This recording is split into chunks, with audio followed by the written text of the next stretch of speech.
биздин улуттук чек араны, улуттук коопсуздукту сактай турган, бирок иш жүзүндө саясатчылар менен, активисттер менен куугунтук кыла турган, адашып калган учурда анча мынча билип билбей бир канча чарчы километр жерлерди кошуна мамлекеттерге өткөрүп бере турган конторанын жетекчилигинин тушунда отурам.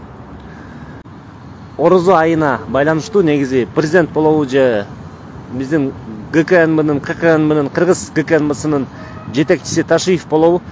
Өткөндө ушул жерде как раз мени менен телефон талашып, телефонумду түшүр деп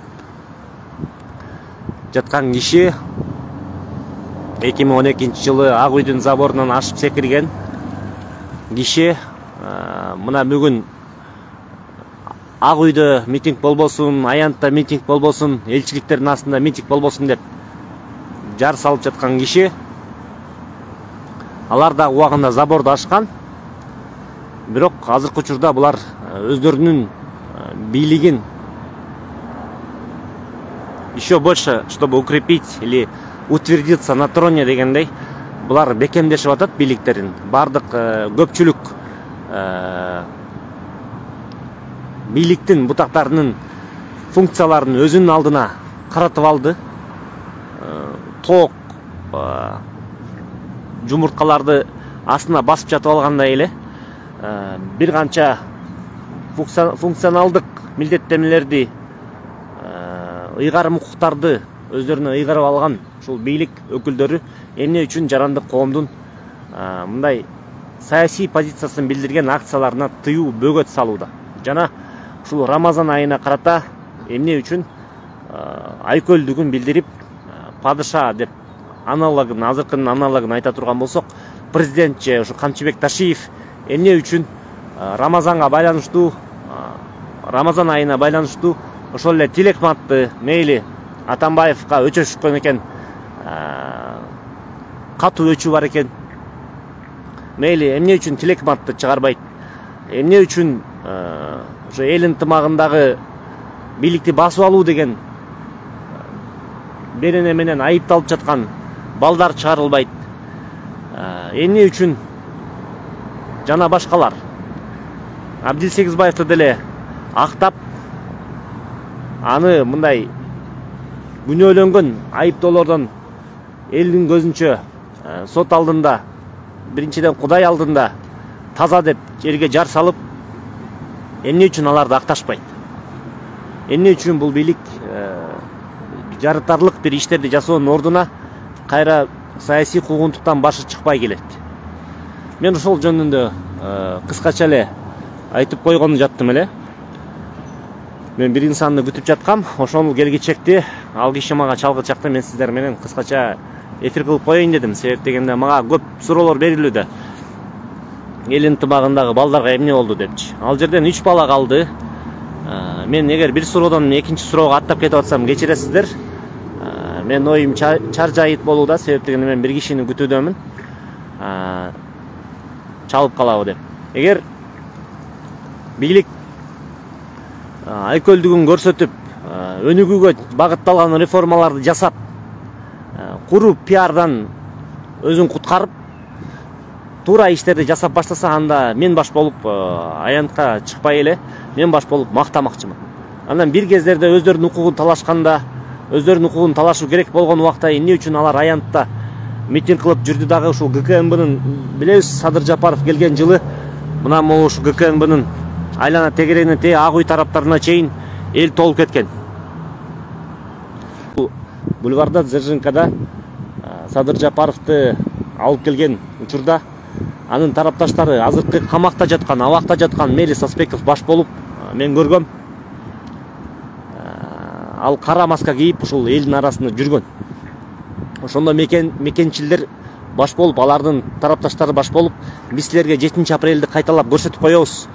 Надо будет силерге 7 апрель керекпи деп бийликти басып алабыз деген чакырыктарды жасап ушул жерде жүрүшкөн. Мен уккам ошол чакырыктарды. Эмне үчүн азыр Садыр Жапаров жана Камчыбек Ташиев өздөрү ошол саясий куугунтуктун дейли кишенинен куткарылган соң өздөрү эмне үчүн башкаларды кишендеп жатышат жана алардын өздөрүн эле кишендеп койбой алардын тууган уруктарына чейин басым жасоодо.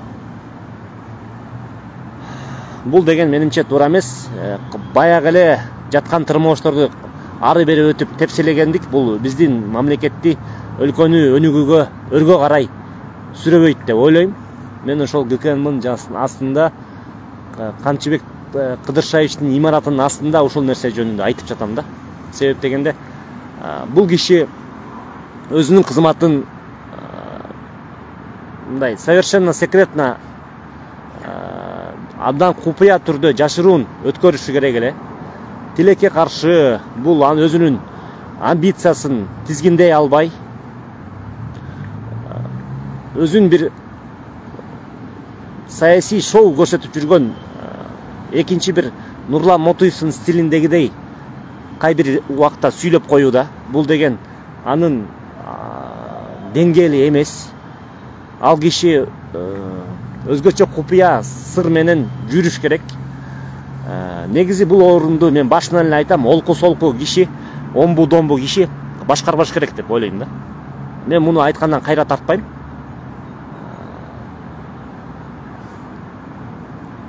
Камчыбек Ташиев сидит не на своем месте. Возможно, он должен был управлять МЧСом, как некогда. Но управлять Государственным комитетом национальной безопасности ему не идет. Это лично я заявляю как гражданский активист. Садыр Жапаров боюнча, Садыр Жапаров негизи жалпы жонунан айтканда ал аракеттерди көрүүдө.